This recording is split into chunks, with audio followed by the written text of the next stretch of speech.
What's up, everybody? Welcome to the Spotlight by CG Roofless, man. Let's welcome my special guest, another Southern Mississippi player, man. But this time a defensive tackle, man. Jalen Williams, man. How's it going, man?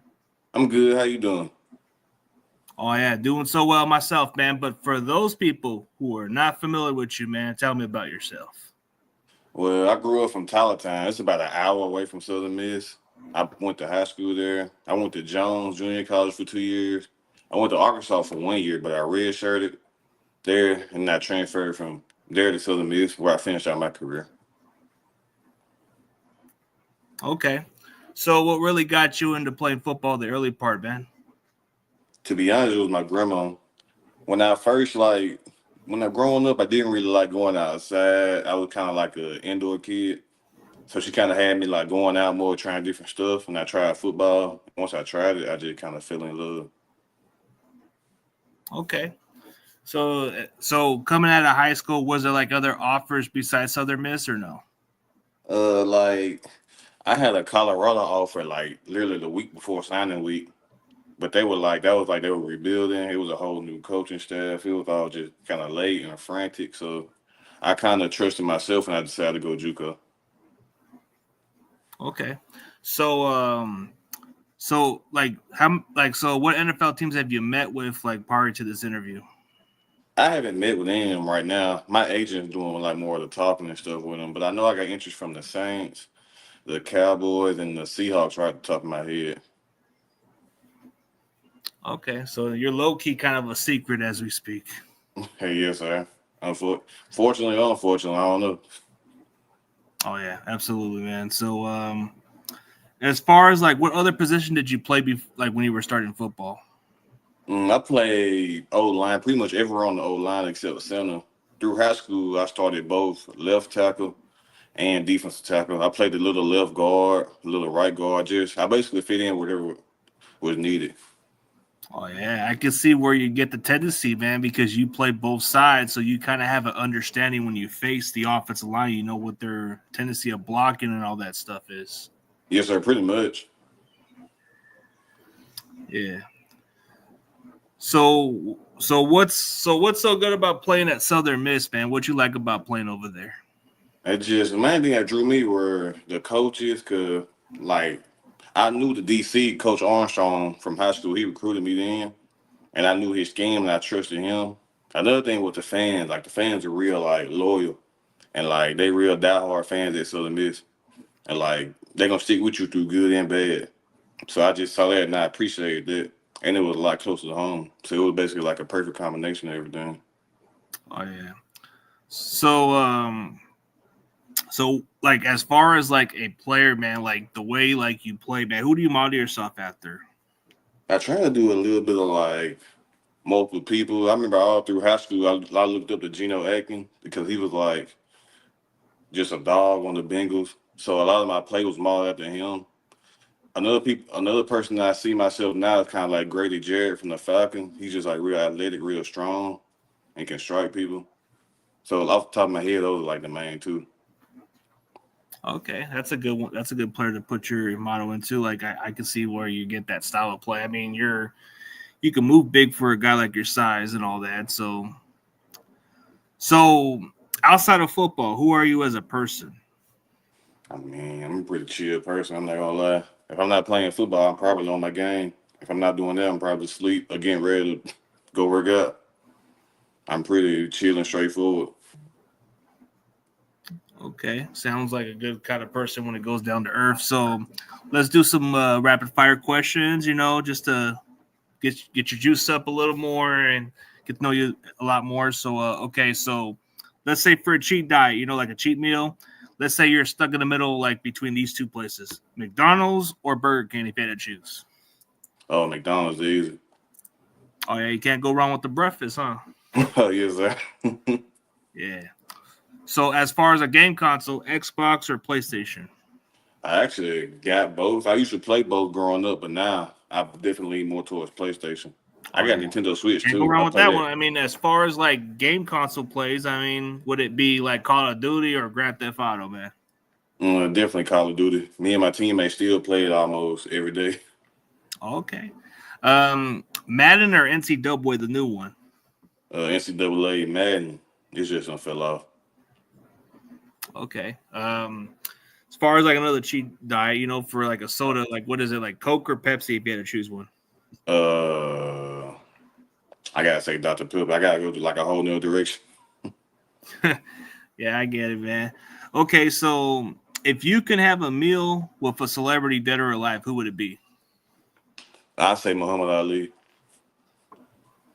I used to always just look up to him, to be honest, and just basically, I want to cuss, but he gonna talk noise to you. Then he gonna do what he said he was gonna do, like in your face. I just really just looked up to him, and if I could get the opportunity to talk to him and just pick his brain, I feel like that would just help me, like in the long run, just as an athlete and as a person.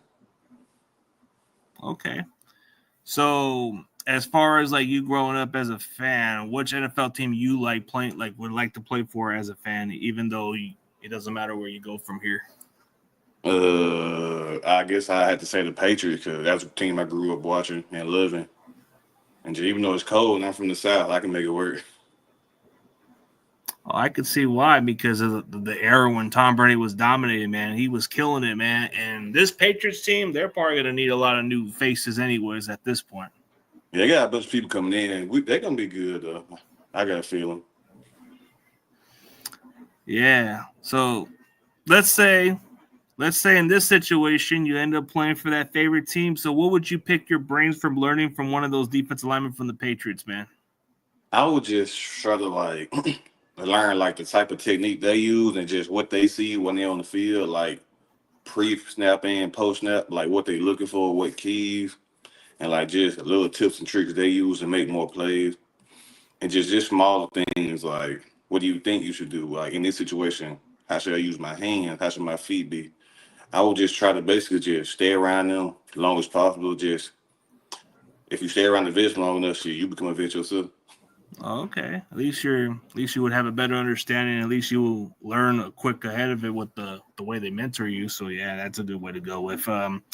What kind of scheme did you play at Southern Miss, and what makes you translate your skill at the next level? My first 2 years we played a 3-4 and a 4-3, but this last year we just played strictly a 4-3. But like I said, I played both a 3 down and a 4 down, so I'm versatile. I play literally 5 to 0 technique, so I got knowledge of all the spots that you can play on D line. So I feel like I can translate well for me, like going in just being a plug and play type of person. Like just okay, we need him here. Well, he can play here and here, so we can just put him at both spots and wherever works out better. Like we could just use him there. Okay, you're very capable of playing any of those spots, so I guess it doesn't matter. But I guess the way your defense is playing at Southern Miss, that would translate pretty well at the next level. Yes, sir, definitely. So why should NFL teams draft you, man? Basically, because you know what you're getting. You're getting a hard working player that's know what he got to do every snap. They're gonna do it to the best of his ability and can make plays when given the right opportunity. I like that kind of answer, man. So let's go with some common sense and some stuff that we go through in the football field. So let's say you guys have a quitter on your football team. How do you deal with a situation when it's in the middle of the game? How would you deal as a leader? I feel like me personally in that situation, you gotta just move past me, like focus on the game itself. Because the bigger deal you make out of it, the bigger distraction is just gonna be at the end of the day, in the middle of the game. So I just push to the side. Okay, they want to give up. Okay, forget it. We'll deal with it later. We got a game to focus on. Okay, that's You a don't good really way try to to handle just it. As force them back far, into it. yeah. My bad. I ain't mean to cut you off. Oh, my bad, dude. Couldn't hear. What were you saying? My bad. I said you don't really just try to force them back into the game because then you got somebody that don't want to play playing, and that's just gonna lead to the whole defense looking bad. Yeah, that's a good way to handle it, man. I mean, there's different ways how you can go about it, but there's just it's just kind of like it's not the perfect time to do it at that time, is what I would say for those guys. Yeah, essentially. Um, so how do you deal with a situation where a teammate of yours is not on the same page and it's in the sideline? They're going through an altercation because they're not on the same page. How do you deal with that situation? That situation is definitely like tough because you in the middle of the game, tension's high, you tired, you frustrated, so you don't want to just come up and just start yelling at them because like They know they messed up, so they already feel bad about it. So personally, what I do, I try to just like bring them out to the side, talk to them, figure out what's going on, like let them know what they're doing wrong. Just talk to them, like I'm not mad, but you just got to lock in. You know, you got time to make up for it, but just don't let it happen again. This type of situation, just to calm them down, because you don't want them down on themselves already. Then you got the whole team already mad at them. It's just gonna compound them to more and more like mess-ups if you don't just flatten it out and take care of it then. Yeah, I guess you can just go on with another play or another series and just move on from there. It can be emotional at times, but Definitely. okay. So you guys are down by multiple touchdowns going into halftime. What would be the best way to get this team to come from behind with a pep talk, man? What would you do to get these guys fired up? I ain't gonna lie, I'm not good with pep talks. I'm like, bro, you see me down. You know what's going wrong. Just lock in and fix it. That's all I would have to say. Oh yeah, that's gonna fire me up right there. So as far as all that, man. So if you had to have a sack celebration on, or I guess if you had to choose a sack on a quarterback, past or present, who would you want to sack? I'll say Tom Brady, despite how much I love him. Man, and you're a Patriots fan. Are you kind of upset that he went to the Buccaneers and you want to get him in Tampa Bay? I hate that he left, but I understand why. So like, I don't hold no grudge towards him against. Yeah, it would be legendary to get somebody like him. I can see where you're going with this. Trust me, definitely. So who was the toughest offensive player or offensive line that you faced, or a rival, the one that talked the most trash, or somebody that you had a tough time facing? I'll say off the top of my head, this year when we played Jacksonville State, Clay Webb, the offensive guard, like he's definitely one of the best I went up against. And it's not just like he's not just like big. He's not just gonna overpower you. He just got like strong hands, almost like he got glue on him. And he when he grabs you, he not letting you go. So you gotta be tough for like initial contact. You gotta strike him, get his hands up. Because if you don't, you basically not going anywhere. He definitely like one of the best guards I played against personally. Oh, okay. Intriguing on that guy. I mean, there's a lot of. I mean, some of them dudes are pretty tough, and when it comes with those arms and the way they put the locked on you, man, it's a wrap. But Yeah, definitely. so do you have a sack celebration? Yeah, I'm not gonna. I don't know why, but it's always. I just always do a Superman for whatever reason. Oh, I okay. just You got started the doing. Superman cape. Okay. Yeah, So I why don't you know choose how it number nine? started. Oh, My my bad. bad. Now I just say I don't know how it started. But my bad, dude. I guess it's something to do with my reception here. Nah, you good. Oh yeah. So why you choose number 96? To be honest, I didn't choose it. I remember texting the head coach like, I don't care what number I get, something in the 90s. And I said, okay, he won't give me nothing bad. Then he gave me 96, and then initially I hated it. Like I really just wanted to change my number, but like I just rolled with it. And after a while, it started to grow on me, so I just kept it. All right. It kind of goes with it, with the flow. So do you have a football nickname? Not really. People just call me Jay Will. That's the closest nickname I ever got for real. I guess for a nickname, if I had to choose one, I'll say Jay Willie, man. Because I take you in the middle, Jay Willie in the middle. it. You in the middle, so you got to be Willie, man. You got to be that Willie. I got you. I like it. I'll take it. Yeah. Okay. So, how do you prepare for your games for when it comes to the opponents, and how do you study for the upcoming opponents, and what is your tendency when you watch their weakness and other stuff? My pregame ritual, I try to keep mine like as not really casual, but like as smooth as possible. Like I don't like getting too hyped up because I end up psyching myself out. 'Cause I like just keeping it like lighthearted, almost like I'm getting ready for practice. Like I just like to be chill and just I don't want to get too hyped up too early because, like I said, I psych myself out. So it's just mostly like I just treat it like a regular day. Oh, definitely, man. I can see where you're coming from when it comes to like looking at what you can do and you can exploit that and all that other stuff, and you take the time to prepare for them. Kind of gives you a better understanding. How do you tune out the crowd noise as an opposing team? Uh, to be honest, I just think it's like I just think of it as being funny. Like, okay, like 100 people I don't know just screaming stuff at me. Like, that's kind of goofy.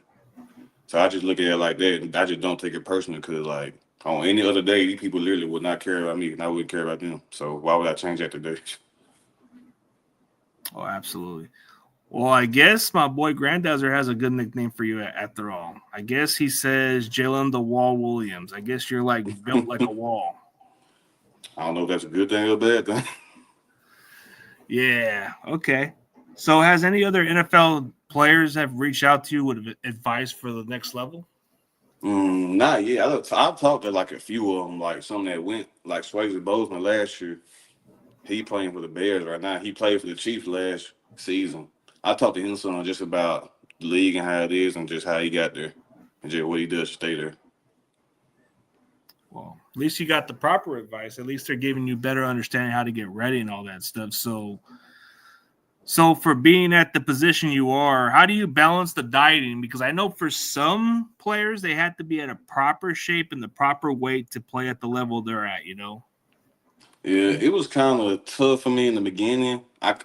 Like during pro day training, I kind of got with a nutritionist and she helped me like the most. Now I do it just like meal prepping. Like I just cook a certain amount of food so I don't end up overeating and or under eating. But like before, I was just kind of winging it. Whatever happened, happened. As long as I didn't get too fat, I was straight. Oh, absolutely, man. That makes a lot of sense. And plus, at being at 305, that's about the perfect weight you're at. Yes, sir. Pretty much. So what are you currently doing before the draft? What, are you getting any other invitation for pro days or any other workouts or stuff like that? Not right now. I'm still just mainly I'm just working out, getting ready. We had a pro day last week, Tuesday. So right now I'm just working out, just staying in shape.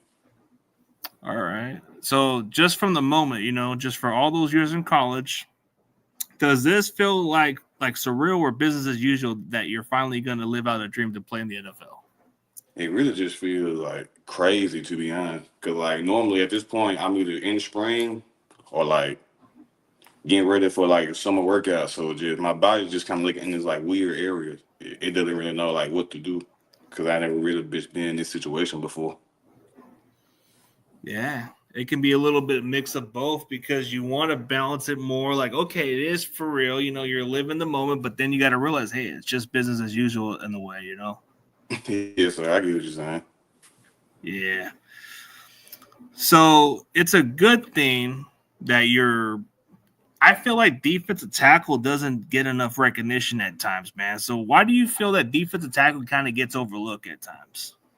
I feel like it's kind of hard because, especially compared to defensive ends, they get a lot of one-on-one. They can rush the passer freely.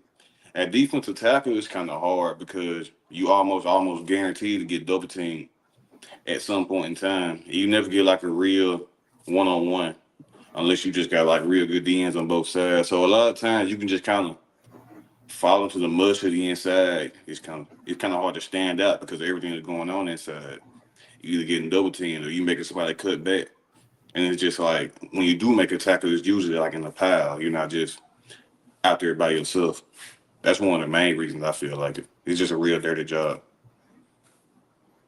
Yeah, you guys do the most dirty work. You'll either take double teams or even sometimes it'd be crazy that a team might even try to triple team you for no reason. Yeah, some people will do that if you just a dog. Yeah, especially when you watch the likes of Aaron Donald, man. That guy gets a lot of those double teams or triple teams at times. I know I've seen it. I just think it's like really crazy.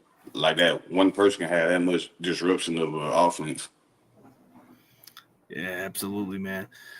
Speaking of this, since you've been in Southern Miss for so long, I guess if you want to, can you give us a good old Southern Miss cheer? Like the Southern Miss, the music. I don't. I'm gonna be embarrassed, but I really don't know what the cheers are. Okay, I don't know if we do Southern Miss to the top. Like that's all I hear people say. So that's all I ever used to say. understandable. So, what makes you stand up from the rest of the D tackles in the draft, man? Just essential. I feel like my intelligence is like a big thing. Like just knowing like how the whole defense fits together. Like and what pieces need what to work and like what freedom you have, what you can and can't do. So definitely my intelligence and my athleticism for my size. Yeah. I see that you're very capable of playing any of those spots. You're very versatile, but you can be any other type of deep tackle. So I can see you play different spots in there. So that's a huge asset. I appreciate it.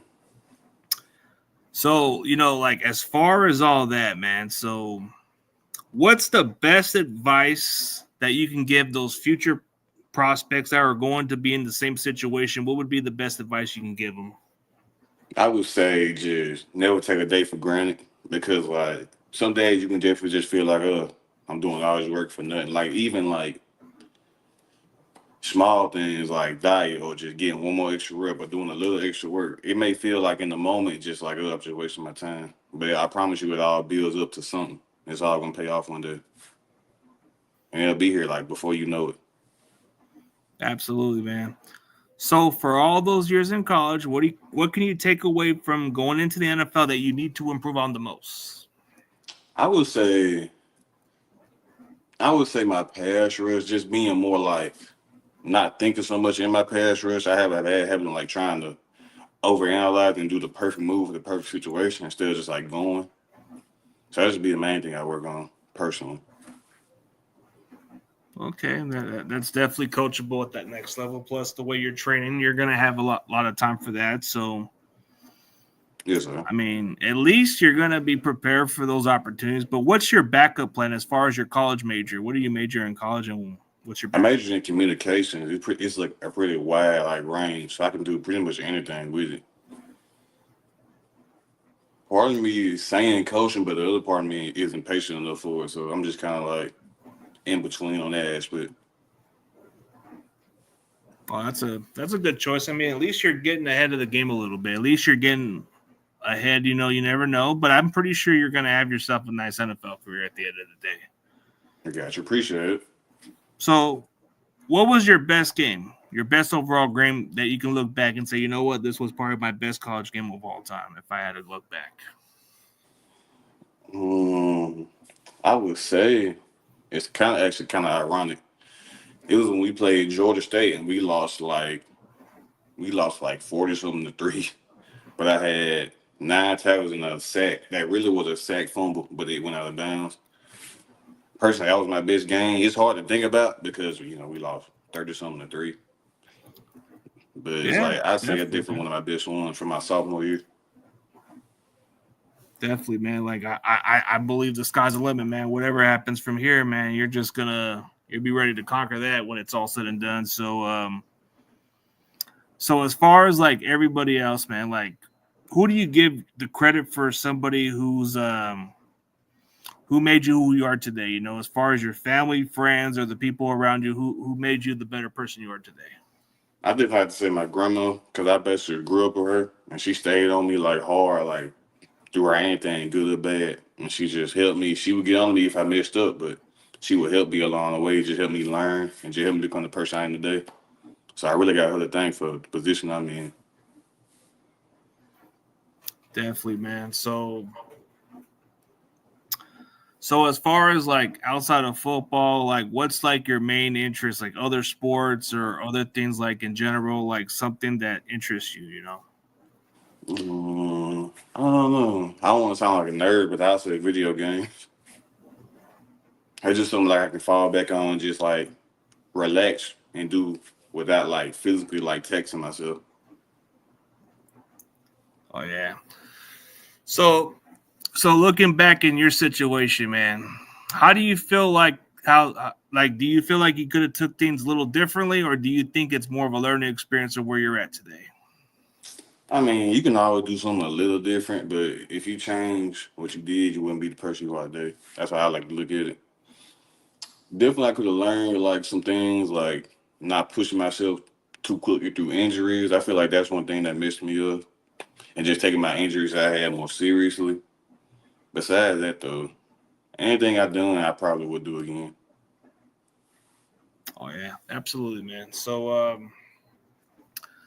So looking back at Southern Miss, man, it has to be nice to just finish your career there, and then at the same time getting a little bit of interest from NFL teams, and then finally getting a chance to live out your dream. It's got to feel like a big moment for you. But take every opportunity that you take, man. Make the most out of it, and you'll pretty much have a pretty good career at the end of the day, man. Yes, I got you. I appreciate it. Yeah. I'm definitely going to root for you, bro, because whether you're on this team, maybe down the road, maybe we make a second appearance, but I feel like a guy like you can prove otherwise. You play bigger than what you are, and I think everybody who overlooks some small college players, they have a lot more to prove than the big schools. Yes, sir, definitely. Yeah, it's going to be surreal, but it's going to be worth the process. All those years of your hard work is going to finally pay off, man. So I'm hoping that it comes down to it, man. But definitely appreciate your time, bro. I know you're going to have a little bit of training. So for those people who want to reach out or maybe try to get you on an interview, tell them where they can find your social media platform. On Instagram, my Instagram is Jalen W929 _ I think. Yeah, that's what it is. You can just type my name in too, it'll pop up. And that's basically all the social media I got TikTok, but I barely be on it. Oh, yeah, absolutely, man. For everybody else, this is Southern Mississippi defensive tackle, Jalen the Wall Williams. I'll put into that nickname, man, because you know what? Nobody's running to that lane with you, bro. So I'm gonna have to look into it, man. But in all seriously, bro, I wish you luck. And for everybody else, thank you guys for tuning in. And